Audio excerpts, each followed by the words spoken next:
20h sur les antennes de la télé Futur Média. Mesdames, Messieurs, bonsoir. C'est parti pour le sommaire de cette édition. L'administration pénitentiaire secouée par l'affaire de la lettre de Guy-Marius Sagna. Le garde des Sceaux demande des éclairages. Le directeur de la prison de Rebeuss, de son côté, soutient que la lettre n'est pas de l'activiste. On en parle dans ce 20h. 24 heures après l'assassinat du jeune Khadim Koulibaly à Bango, retour sur les lieux du drame. Parents et amis parlent d'un homme généreux qui a sacrifié sa vie pour sa famille. Un réseau de cybercriminels nigérians démantelé à la cité Makioufaya à Ouakam. Les mises en cause sont déférées au parquet. Et puis Afrobasket 2018, les Lions du basket ont reçu ce matin le drapeau national des mains du ministre de la Jeunesse. Astou Traoré et compagnie se disent prêtes à la reconquête du titre africain. Voilà le sommaire de cette édition. Tout de suite le développement.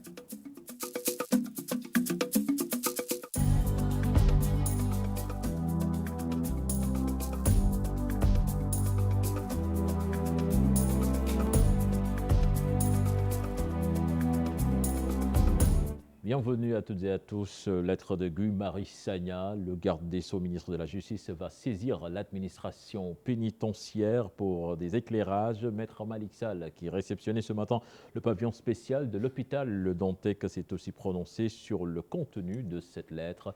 Plus de détails dans cet élément signé Al-Hassan Ba et Gafar Ba. Il a lu la missive signée Guy-Marius Sagna, le garde des Sceaux. Une lettre qui parle de traitement inhumain qu'aurait subi le membre de Frappe France Dégage de la part de l'administration pénitentiaire. L'administration pénitentiaire a des règles. J'ai reçu la lettre dont vous parlez. La direction de l'administration pénitentiaire sera saisie, elle répondra. Et je vous assure que la réponse sera portée à la connaissance de tous. Ce n'est pas le seul fait évoqué dans la lettre. Beaucoup de choses. L'infirmerie qui ne dispose que du paracétamol et des antibiotiques. Ça, ce sont vous savez, notre pays est un pays sous-développé. Allez au dispensaire à Dantiadi. Dantiadi, c'est mon village.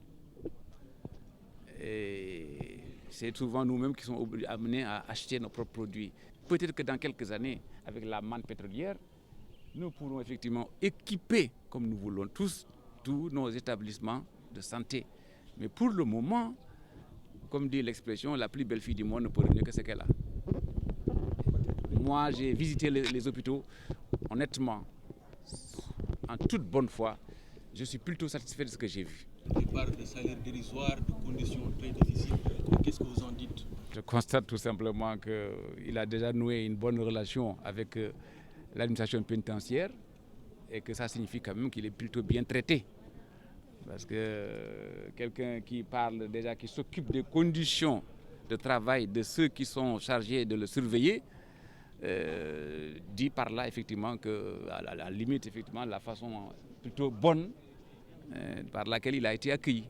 Le ministre de la Justice, en déplacement au pavillon spécial de l'hôpital Le Dantec, a réceptionné le bâtiment réservé aux détenus réhabilités. Une manière de bien prendre en charge sur le plan sanitaire les prisonniers. Les prisonniers, ils ne sont privés que d'un seul droit, celui de sortir là où on les a mis. Mais tous les autres droits, ils les conservent. Donc ce sont des citoyens comme tout le monde. J'ai discuté avec des prisonniers qui m'ont tous exprimé leur grande satisfaction. Les précisions du directeur de la prison de Rebeuss, Guy-Marius Sagna, n'est pas l'auteur de cette lettre, dit-il. L'inspecteur Chertiyandia ajoute que tout détenu amené à Rebeuss est fouillé, mais en privé. Je vous propose de l'écouter. Moi, je suis dans un corps habillé. Si je n'avais pas l'autorisation du directeur de l'administration pénitentiaire, je n'allais pas parler. Je suis habitué à ces rumeurs. On parle chaque fois de Rebeuss, mais j'aimerais que les gens vérifient les informations parce qu'on gère une population carcérale qui ont des familles. L'administration pénitentiaire est un corps constitué des gens qui ont des familles. Depuis ce matin, vos familles vous appellent. Qu'est-ce qui se passe? Donc il faut un peu de respect entre nous. Donc les informations doivent être vérifiées, consolidées avant d'en parler. J'ai même pris la peine d'appeler le directeur de l'administration pénitentiaire pour lui demander est-ce que lui, il a reçu une lettre. Il m'a répondu par la négative. Donc je pense que quand on dit, et puis à dire une lettre adressée au directeur de Rebeuss, donc il faut être sûr que la lettre était avec le directeur de Rebeuss. Moi, je n'ai pas reçu de lettre et Guy-Marius en personne, je dis en personne, m'a confirmé qu'il ne m'a pas remis de lettre, qu'il n'a pas fait sortir de lettre. Je ne sais pas s'il a parlé avec ses avocats ou quelqu'un d'autre s'est sorti d'un autre paramètre. Quelqu'un a parlé avec la presse pour lui dire Guy a dit ça et ça et ça. C'est des rumeurs. Dans chaque métier, il y a ce qu'on appelle les règles. Nous sommes régis par des lois et règlements. Vous allez aux États-Unis, vous allez en France, partout, on peut vous donner des ouvrages, vous lisez. Il y a des règles à suivre pour un détenu arrivant. Les formalités de fouille sont dedans. Donc on respecte les règles conformément à la réglementation pénitentiaire. On fait des techniques de fouille, mais on a aménagé des locales. On ne fouille jamais deux détenus à la fois. Des locaux, des box ont été aménagés pour servir en privé de local de fouille. C'est entre le détenu et l'agent. Et puis aux dernières nouvelles, l'avocat de Guy Marius Sagna a rencontré son client qui lui a confirmé lui-même qu'il n'est pas l'auteur de cette lettre. Abdoul Mbaye jure qu'il n'a jamais commis de faux et usage de faux dans le cadre de l'affaire l'opposant à son ex-épouse Aminata Diack. L'ancien Premier ministre condamné par la Cour d'appel à 1 an de prison avec sursis et 100 millions de dommages et intérêts dit attendre toujours l'arrêt de la juridiction pour se pourvoir en cassation. Je vous propose de l'écouter. Ces propos sont recueillis par Mardia. J'ai appris ma condamnation par la Cour d'appel, deuxième chambre correctionnelle, et présidée par le magistrat Amadi Diouf. Alors je sais, d'après la décision lue par lui, que j'ai été reconnu coupable d'usage de faux et de tentative d'escroquerie. C'est une décision incroyable, extraordinaire, parce que l'usage de faux, à ce jour, au moment où je vous parle, j'ai passé mon temps à demander qu'on me présente le faux en document administratif dont j'aurais fait usage, et il ne m'a pas encore été présenté. Je ne sais pas quel est ce document. C'est quand même extraordinaire. Nous sommes maintenant à 48 heures de la décision, mais cet arrêt n'existe pas encore. Mes avocats s'évertuent à mettre la main dessus pour pouvoir préparer ma défense et mon pourvoi en cassation, mais pas d'arrêt. Contrairement aux habitudes, l'arrêt n'existe pas encore, donc il est aussi difficile de motiver, de commenter les motifs qui ont pu justifier une telle condamnation. Vous l'annoncez dans les titres de cette édition, ce drame a sans lui. Le jeune Khadim Koulibaly a été froidement tué dans le quartier de Bango. C'était lors d'une bagarre entre garçons. Retour sur les lieux du drame, 11 jours après les faits. Amis et parents proches parlent d'un homme exceptionnel qui a sacrifié sa vie pour sa famille. Ousseynou Diop, Habib Seck. C'est toujours la tristesse et la désolation dans le quartier de Bango après la mort de Khadim Koulibaly, un jeune âgé de 25 ans. La tristesse est immense dans la famille Koulibaly où vivait l'unique garçon de ce père de famille à la retraite. À l'origine du drame, une banale histoire entre deux jeunes garçons dont l'un était décidé à régler son compte à son camarade à 4 heures du matin. Il était là en train de boire du thé, tout d'un coup il est sorti, tombé devant nous et il avait beaucoup de sang avant que les secouristes arrive, bon, il est décédé, ouais. J'ai été mise devant le fait accompli. C'était un garçon sans histoire. Moi-même, parfois, je le menaçais, mais à chaque fois, il venait s'excuser auprès de moi. C'était quelqu'un d'apaisé depuis sa naissance. Amadou Koulibaly, le père de la victime, raconte le calvaire qu'il vit depuis l'annonce de la mauvaise nouvelle. Normalement, parce que normalement, aujourd'hui, il devait prendre son attestation pour déposer pour préparer le concours. À part ça, comme homme, à part ça, j'ai ses sœurs. L'autre, elle a 19 ans, l'autre, elle a 14 ans. Ah, moi, il avait 23 ans. Mais carrément, du moins que je tourne tout vers Dieu. Wow. Parce que même sa sœur m'a demandé, mais papa, quand moi les appelé, moi je dis yalla. Oui, yalla. Actuellement, yalla avec mon stress. À Bango, Khadim est décrit par ses proches comme un garçon digne, pieux et calme. La tante de la victime fait une révélation de taille sur le comportement belliqueux du présumé meurtrier. C'est la 3e agression dont il est l'auteur. C'est la troisième personne que le mis en cause a poignardé. Seulement, c'est lui qui a perdu la vie. Khadim a fait preuve d'innocence, mais il devait savoir que quand son meurtrier l'a invité à se battre, il lui préparait quelque chose.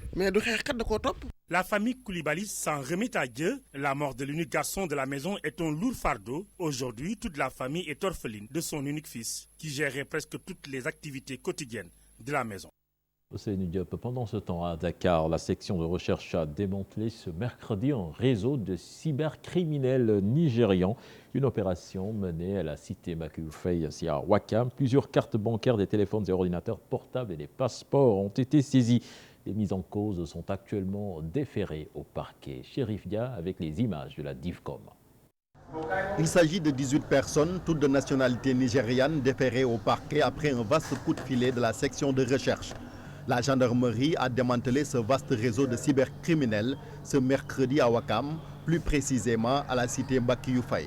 C'est grâce à un important dispositif d'observation mis en place depuis plusieurs jours. Les mises en cause ont reconnu n'avoir aucun emploi. Ils ont été arrêtés avec 250 ordinateurs connectés à divers réseaux sociaux avec chacun une vingtaine d'identités et de faux comptes. Ce n'est pas tout car la section de recherche de la gendarmerie a également saisi plusieurs passeports, des cartes bancaires mais aussi des téléphones portables.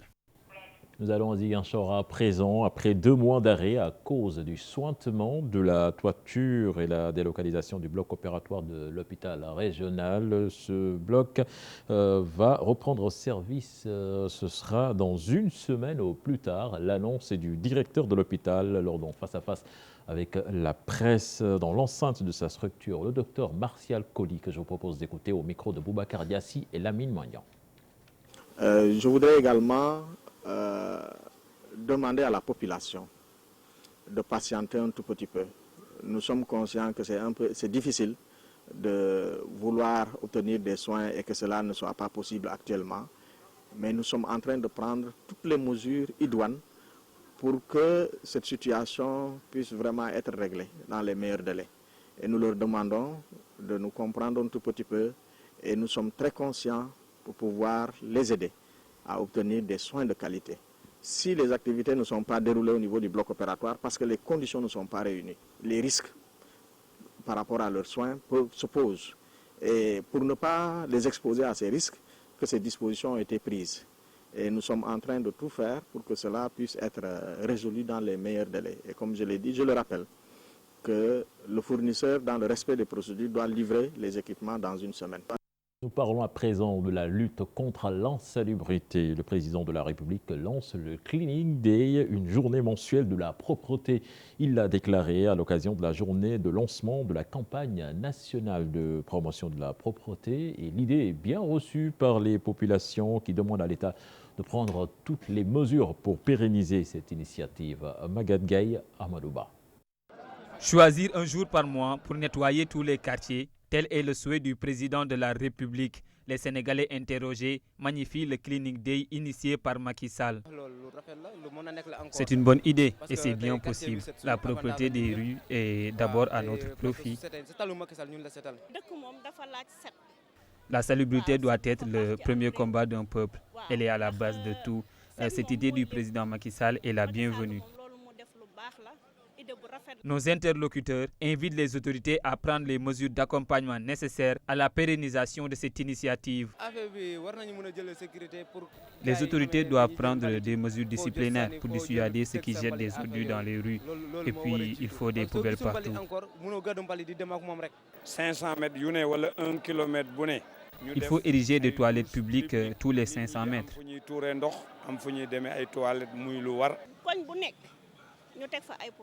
Ils doivent placer des poubelles dans tous les coins, assurer une bonne rémunération des éboueurs parce qu'ils sont un maillon important de la chaîne.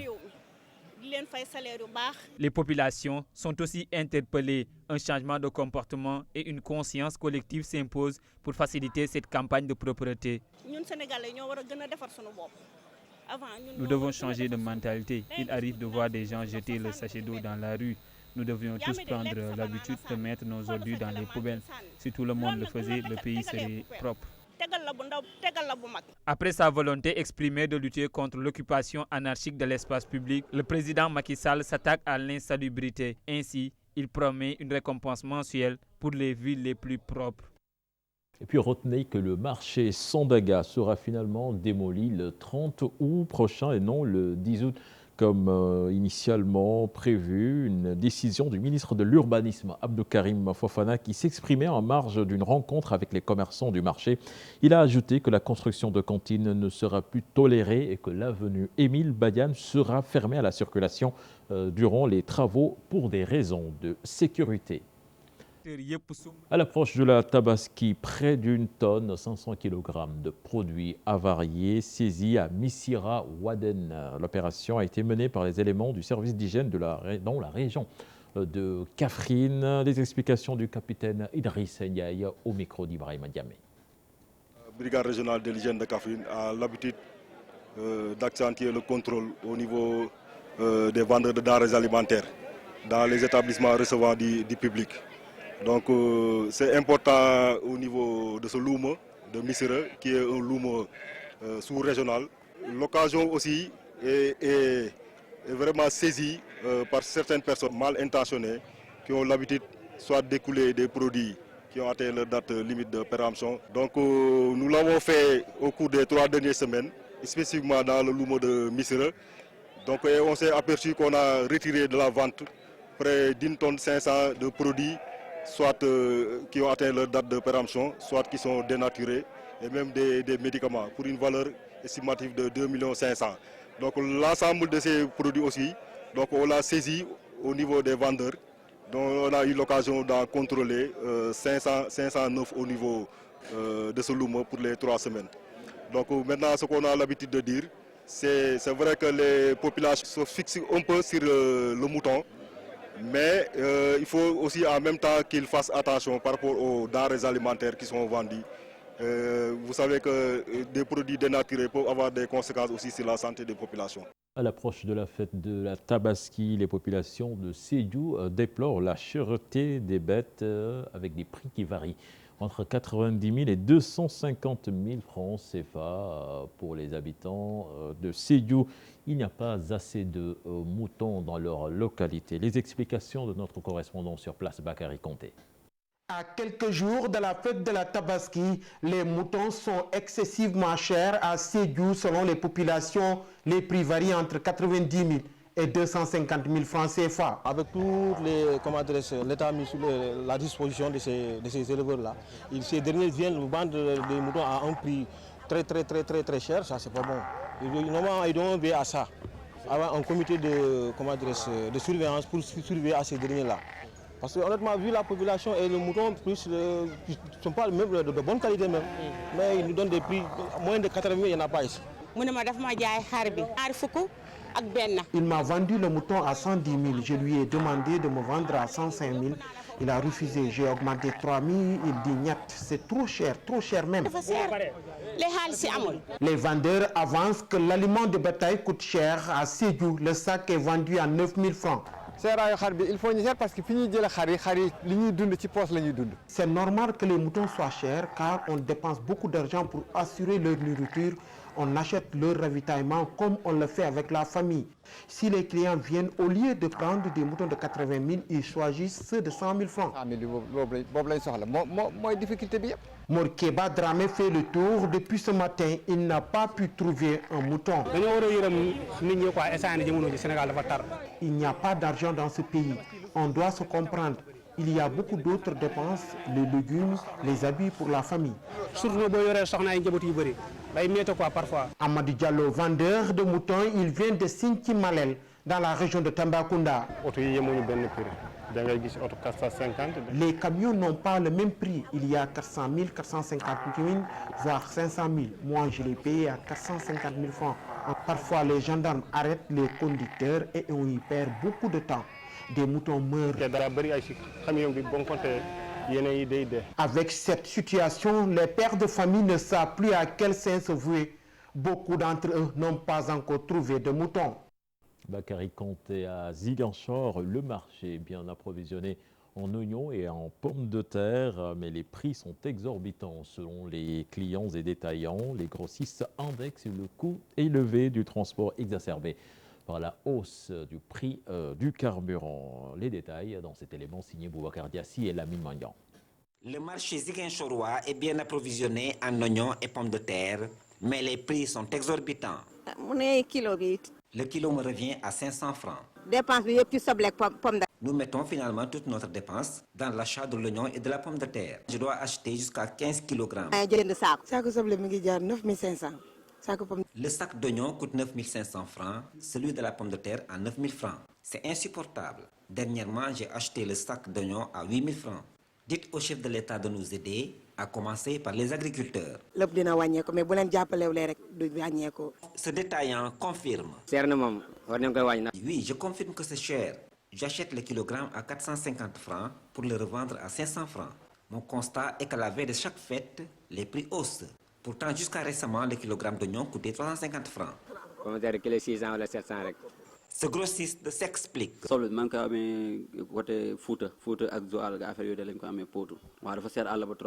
Je m'approvisionne en oignons au Fouta, à Joal et vers Pout. Et ça coûte déjà très cher là-bas. Et puis nous payons le transport pour l'amener ici. Et avec la hausse du prix du carburant, ça devient insupportable. Nous demandons à l'État de nous faire des facilitations, comme il le fait d'ailleurs au profit des vendeurs de moutons.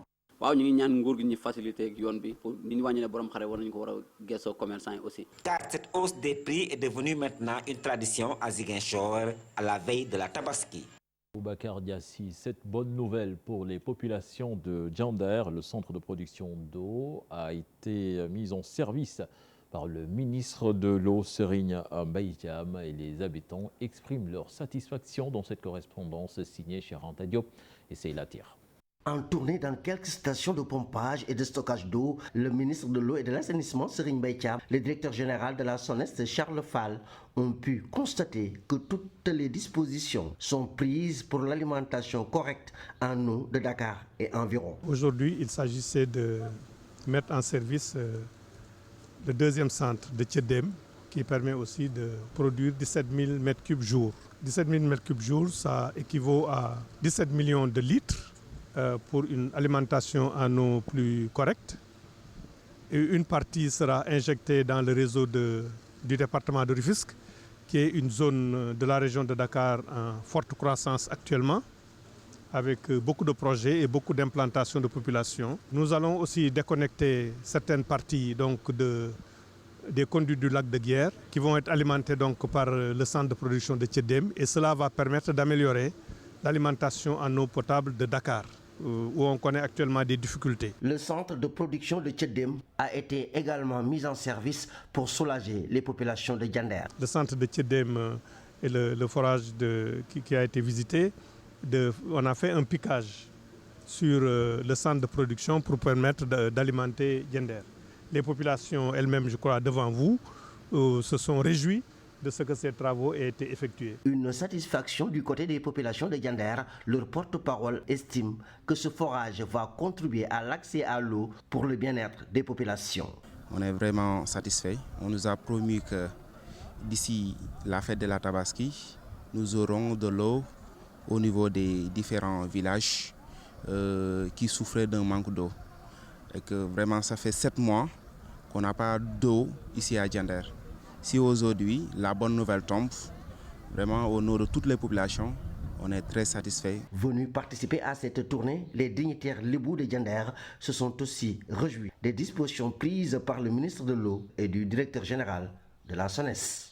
Anta Diop, lecture et citoyenneté, c'est le thème retenu pour la 17e édition de la FILDAC prévue du 21 au 26 novembre prochain. Le comité scientifique, à travers cet événement, souhaite promouvoir une citoyenneté exemplaire, la lecture en vecteur pour y arriver, mais également pour rehausser le niveau en français des élèves. Le comité scientifique a procédé au lancement de cette 17e édition. Compte rendu signé Fatimata Touré et Modou Diop.